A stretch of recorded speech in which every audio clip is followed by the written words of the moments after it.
Gracias, Héctor. Contrastes con Mitzi Cordero. Ok.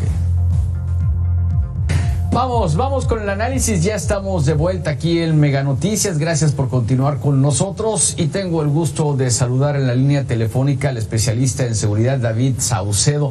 ¿Qué tal, David? ¿Cómo te va? Muy buenas tardes. ¿Qué tal, Eduardo? Qué gusto saludarte a ti, a la Victoria, a tus órdenes. Gracias. David, pues los riesgos de la inseguridad en nuestro país. La pregunta inicial, ¿es más riesgoso salir de noche o de día en nuestro país? En realidad depende del tipo de delito, Eduardo. Lo que hemos podido saber con base en las estadísticas que nos han proporcionado las Secretarías de Seguridad Pública de los distintos estados del país, sabemos que los ilícitos se cometen en función del tipo de perfil de delito que estemos comentando. Por ejemplo, el robo en transporte público normalmente se da por las mañanas, cuando las personas están trasladando a sus centros de trabajo, y en horario nocturno, a partir de las 7 de la noche y hasta las 11, cuando las personas están ya regresando. Los delitos de alto impacto, los homicidios dolosos, normalmente se cometen, sí, como bien señalas, en un horario nocturno, a partir de las 8 de la noche y hasta las 2 de la mañana. Hay otro tipo de delitos que no parece tener una correlación con un horario específico. Es el caso de los delitos de robo a casa-habitación. Eventualmente los delincuentes, las bandas dedicadas al robo de vivienda, están buscando la oportunidad de poder ingresar de manera ilícita, poder sustraer objetos de valor en función de los horarios y los momentos en los que las casas se encuentran deshabitadas. En efecto, se tiene la percepción de que el horario nocturno es el que es más propenso para los delitos, pero lo cierto es que depende del tipo de delito. Lamentablemente aquellos que tienen que ver con homicidios, eventos de alto impacto, multihomicidios y violaciones sí ocurren en este horario nocturno. Claro. David, independientemente de la entidad federativa a la que se trate, se ha hecho o la dinámica de instalar cámaras de seguridad en las ciudades, en los municipios, sobre todo los más peligrosos, y también las viviendas, también los habitantes hemos optado por poner cámaras de seguridad. Sin embargo, pues las cifras no me dejarán mentir y parece que esto no inhibe el delito como tal. Incluso muchas veces hasta se ven a estos delincuentes viendo hacia la cámara de manera impune y aún así buscan entrar al inmueble o buscan hacerle daño a una persona. ¿Qué es lo que está sucediendo, David? Sí, lamentablemente está fallando el aparato judicial. No contamos con el número de elementos de ministerios públicos, agentes de investigación, peritos, y aunque en efecto la ciudadanía cuenta con más elementos para presentar una denuncia, para poder tener elementos de prueba a efectos de avanzar en la investigación de algún delito, el sistema judicial en México está saturado, está sobresaturado, carece de los recursos humanos, financieros y materiales para poder avanzar exitosamente en las labores de investigación de las denuncias. Como todo el mundo sabe, en México el porcentaje de denuncias que se hace es muy bajo, la cifra negra de delitos no denunciados es muy alta, y aún así los delitos que se denuncian, pocos son investigados y pocos obtienen una reparación de daño cuando es esto posible. Es decir, la existencia de sistemas de videovigilancia es apenas un eslabón de una cadena más larga de medidas que se tienen que tomar para poder avanzar en mejorar la seguridad pública y la procuración de justicia. En efecto, los ciudadanos, de manera autónoma, de manera independiente, han hecho inversiones importantes para mejorar su seguridad, sobre todo con la adquisición de sistemas de videovigilancia. Incluso en muchas tiendas de autoservicio se pueden adquirir a precios relativamente económicos estos sistemas de cámaras, pero aunque tengamos, como tú bien señalas, a los delincuentes grabados, no sucede nada si los ministerios públicos no realizan la labor de investigación, si los agentes de investigación y peritos no toman conocimiento del caso, si no se giran las órdenes de aprehensión, si los jueces y magistrados no emiten sentencias condenatorias en contra de los delincuentes. Es decir, es apenas un eslabón de una larga cadena que se tiene que seguir construyendo para avanzar en la seguridad pública y procuración de justicia en este país. Claro, porque entonces es un mito, ¿no? Es esta parte de que mientras más vigilados estemos a través de las cámaras, pues mayor, o más bien voy a modificar, mientras más cámaras, pues es mayor el impacto hacia la detención de los delincuentes, pero vemos que no es así, lamentablemente. Y mira, vamos a escuchar a diversos analistas, si me lo permites, David, porque en los estados donde hay mayor percepción de inseguridad, la Ciudad de México, 72 de cada 100 se sienten inseguros al salir de la calle de noche, aunque tú nos acabas de comentar que depende del tipo de delito, puede ser de día o de noche.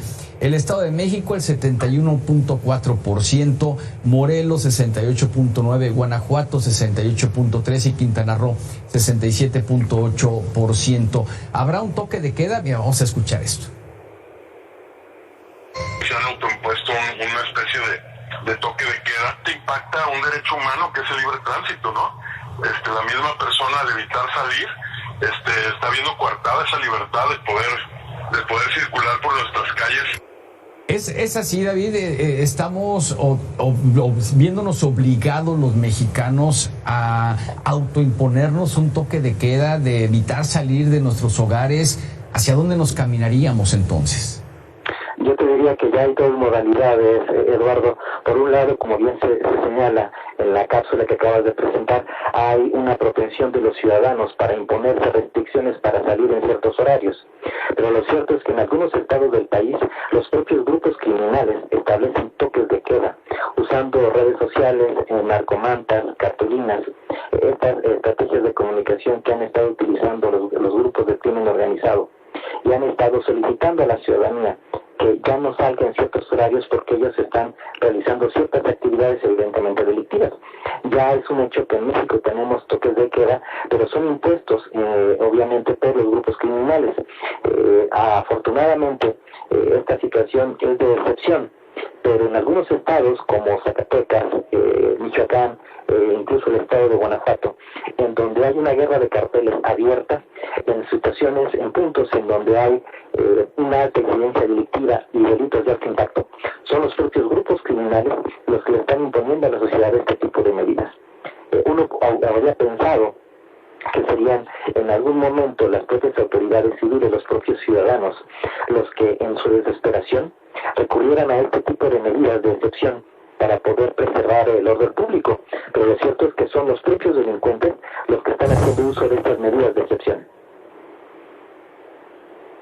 Claro, uno podría imaginarse que todos estos mensajes a través de texto en nuestros teléfonos, estas narcomantas, pues vienen a formar parte de la ficción. Pero ¿qué tanto creer en ese tipo de mensajes para poder, bueno, pues evitar caer, ¿no? En pues impedir caminar?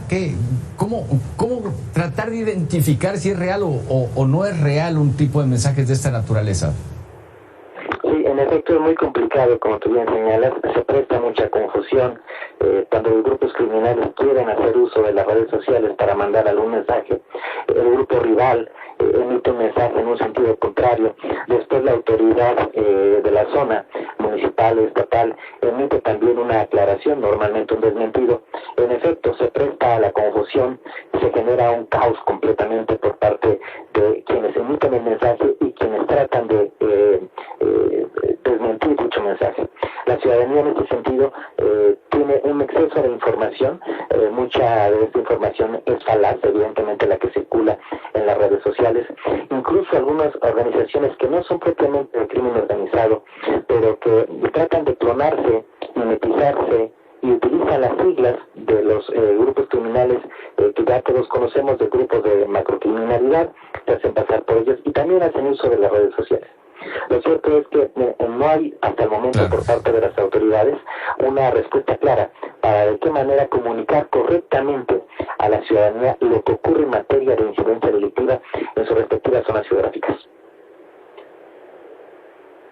Bien, y David, bueno, como tú lo sabes, esta encuesta nacional de seguridad pública urbana en el 2022 que realizó el INEGI, pues demostró de una u otra manera que el 48% de la población cambió su hábito de caminar de noche en los alrededores de su vivienda, aproximadamente a las 8 de la noche, por temor a sufrir algún delito. Hay especialistas que nos han dicho a Mega Noticias que esto se debe por una falta de rondines nocturnos o menor cantidad de rondines en la noche que en el día. Vamos a escuchar y lo platicamos.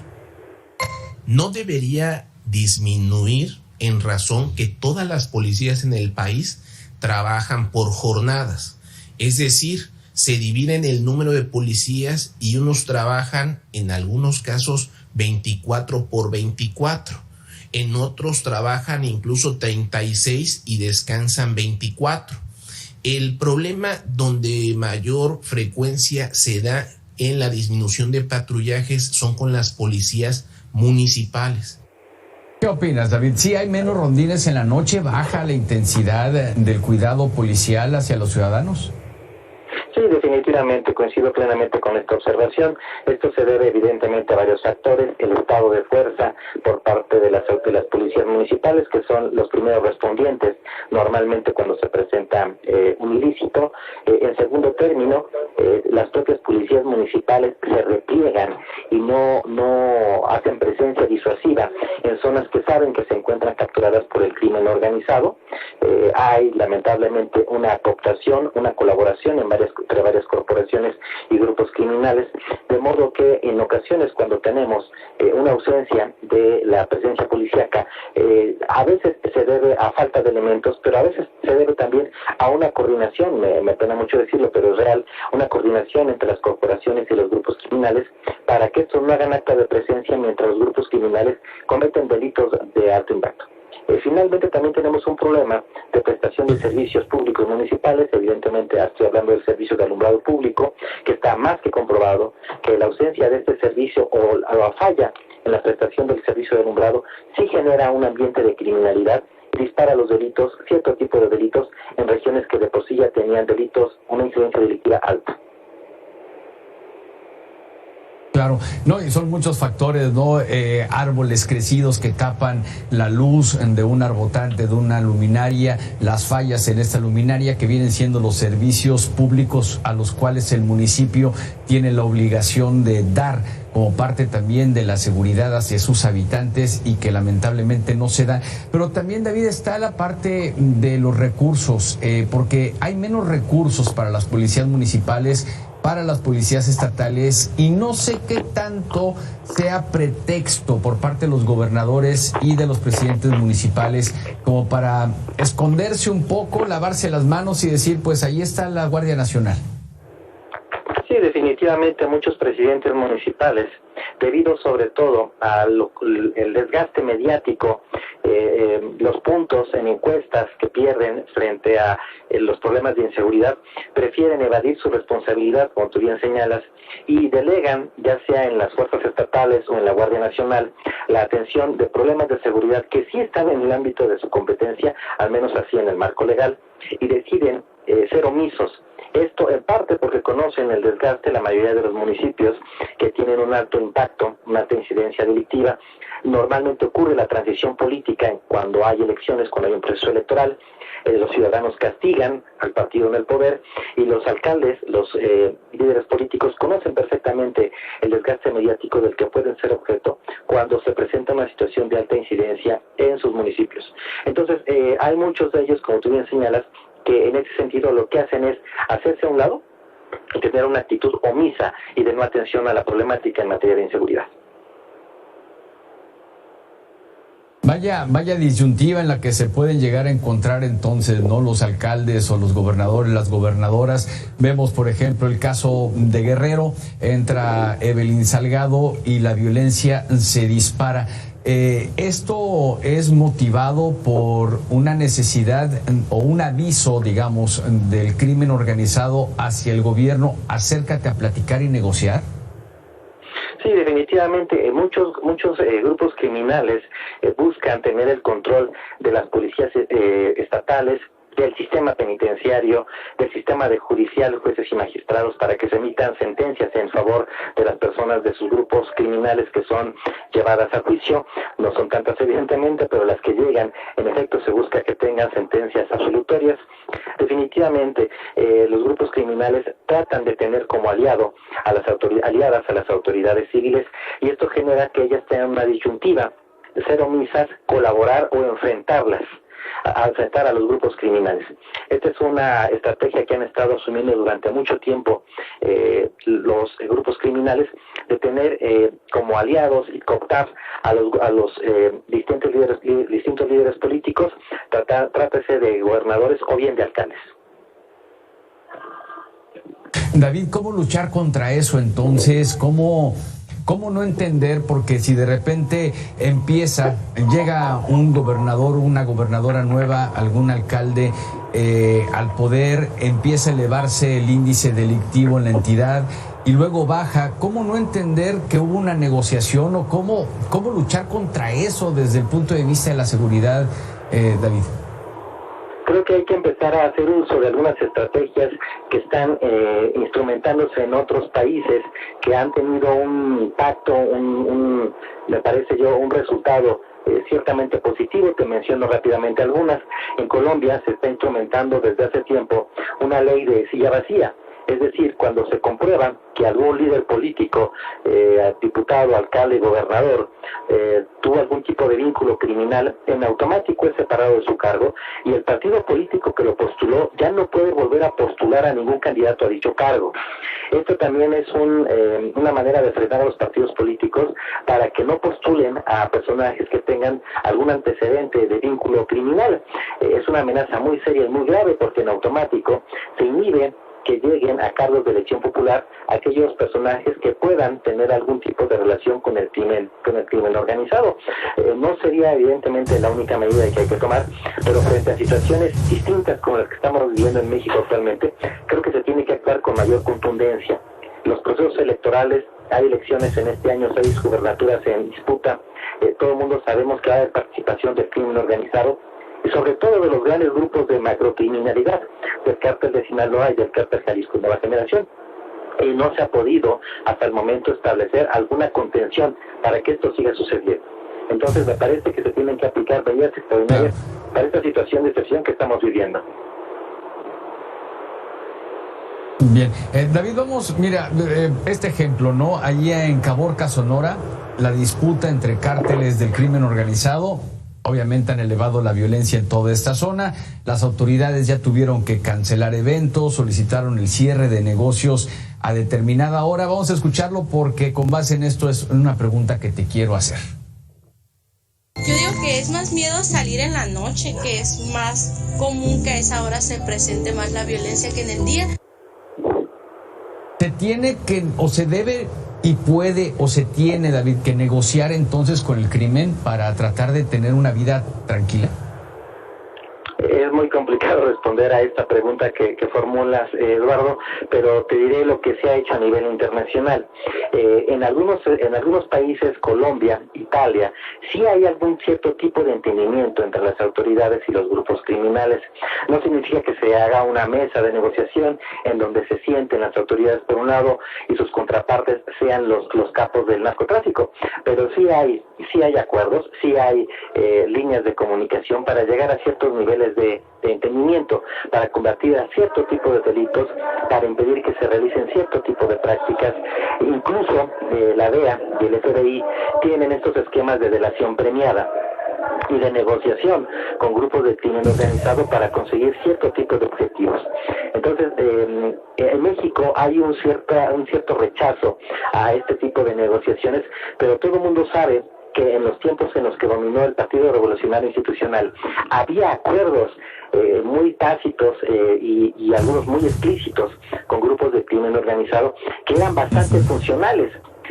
Habría que nuevamente revisar la historia de lo que fue las relaciones entre los gobiernos sucesivos de México y los grupos de crimen organizado para ver qué es lo que se puede recuperar y en su caso ver si es posible llegar a algún tipo de entendimiento, no una capitulación evidentemente, no una amnistía tampoco, pero sí algún tipo de formulación que permita disminuir esta ola de violencia que el país tiene viviendo aproximadamente unos 12 años. Claro, porque David, no sé si estarás de acuerdo conmigo o no, pero sin haberse sentado en una mesa de negociación, lo que hizo el Ejecutivo Federal con Ovidio, con el hijo del Chapo Guzmán, en ese llamado Culiacanazo, pues fue prácticamente una negociación. En efecto, hubo una actitud permisiva, laxa, de combate al cártel de Sinaloa y una actitud persecutoria, punitiva, en contra del cártel Jalisco Nueva Generación. Es un hecho que el gobierno federal percibe que con el cártel de Sinaloa pudiera haber algún cierto tipo de entendimiento, mientras que con el cártel Jalisco Nueva Generación, sobre todo por presión del gobierno de los Estados Unidos, hay una actitud totalmente, diametralmente opuesta. Sobre todo por la crisis de muertes que se están generando en Estados Unidos derivada del consumo de esta nueva droga llamada fentanilo. Definitivamente, en el pasado, los gobiernos federales han identificado cárteles como cárteles buenos y cárteles malos. Cárteles con los cuales tienen algún tipo de relación, algún tipo de vínculo, y otros con los cuales desatan una cacería totalmente, ¿no? Entonces, en efecto, habría que establecer y abrir una gran discusión para saber cuál es la línea que se tiene que seguir con relación a los cárteles de la droga. ¿Se va a combatir a todos? ¿Se va a combatir a algunos? ¿Vamos a tener cárteles buenos, cárteles malos? Si va a haber algún esquema de negociación, ¿este esquema de negociación es para todos o solo para algunos? ¿Qué papel van a jugar los Estados Unidos en esta determinación de cuáles son los grupos de crimen organizado con los cuales se tiene que establecer algún tipo de vínculo? Es decir, se trata de un esquema muy amplio que se tiene que discutir y que así ha existido en otras épocas y en otros países. Por ejemplo, en el caso de Colombia se dio este mismo debate en la década de los 90 y también en el caso de Italia en el combate de la Cosa Nostra, ¿no? Claro. ¿Y esto qué tanto daño le hace a la población? Estamos viviendo un país extremadamente polarizado, David, y algunos aplauden y obviamente otros rechazan, pero este tipo de actitudes, de todos son seres humanos, hay que ser humanitarios con todos, porque los criminales también tienen derechos humanos. ¿Qué tanto daña el tejido social? No, el tejido social está muy, muy afectado. Lo peor que puede pasar es que se avance en tácticas de narcoterrorismo. Los grupos criminales tienen los recursos, los hombres, las armas y las agallas para enfrentar al Estado mexicano. Cuando los narcotraficantes están entre la espada y la pared, empiezan a asumir este tipo de tácticas de guerra alternativa. Afortunadamente en México no hemos tenido esto que se ha vivido en otros países, como los de asesinato regular de altos líderes de la política, o bien en bombazos, eventos de narcoterrorismo. Me parece que esta es una ventana que no tenemos que cruzar. Me parece que estamos a tiempo para evitarlo. Entiendo perfectamente la resistencia que puede haber entre muchos sectores de la población, la academia, los empresarios, la jerarquía católica, líderes de la sociedad civil organizada, a establecer algún tipo de negociación con las organizaciones del crimen organizado. En el fondo es un debate que tiene mucho tiempo. Definir si el narcotráfico es un poder al que se tiene que combatir o con el que se debe de negociar. Incluso sectores progresistas en los Estados Unidos están a favor de una legalización de cierto tipo de drogas, pero en América Latina los norteamericanos piden que se combata a las organizaciones de crimen organizado y desatando una guerra sin cuartel. Pero se trata de un doble discurso. Los norteamericanos entienden que esta estrategia de persecución, desarticulación de cárteles no puede aplicarse en su propio territorio, pero sí exigen que se realice en América Latina. Entonces, creo que sí, en algún momento, los países que más han sufrido la guerra de cárteles, como México, tienen que sentarse con sus contrapartes en los Estados Unidos y definir algunos esquemas alternativos que no tengan que ver con el derramamiento de sangre. Congelación de activos financieros, el flujo y venta de armas de Estados Unidos hacia México, muchas armas van a dar hacia los cárteles, y sobre todo la legalización de cierto tipo de drogas. Es decir, un combate al narcotráfico que no tenga que ver necesariamente con abrir fuego en contra de los grupos del crimen organizado. Bien, pues una gran experiencia y un gran aprendizaje el que nos has compartido el día de hoy. David, te agradezco mucho estos minutos con Mega Noticias. Te deseo un excelente fin de semana y pues ojalá que exista voluntad política para que se mejore la inseguridad en nuestro país. Muy buenas tardes. Ojalá que sí, Lalo. Te mando un abrazo. Saludos. Gracias, un fuerte abrazo. David Saucedo, especialista en seguridad. Y bueno.